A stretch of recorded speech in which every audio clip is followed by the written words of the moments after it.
ஒரு அழகான கிராமத்தில் பேராசை நிறைந்த ஒரு பூனை வாழ்ந்தது. மற்றவர்கள் பசித்திருந்தும் அது பகிர மனம் வரவில்லை. ஒரு நாள் உணவே கிடைக்காத நிலை வந்தது. அப்போது ஒரு தெய்வ சக்தி தோன்றியது.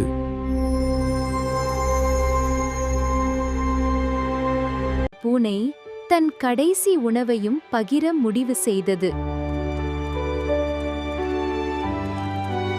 அந்த நிமிடம் அதிசயம் நிகழ்ந்தது. பகிர்வில்தான் உண்மையான மகிழ்ச்சி என்பதை அது உணர்ந்தது. அந்த நாள் முதல் பூனை நல்ல மனதுடன் வாழ்ந்தது.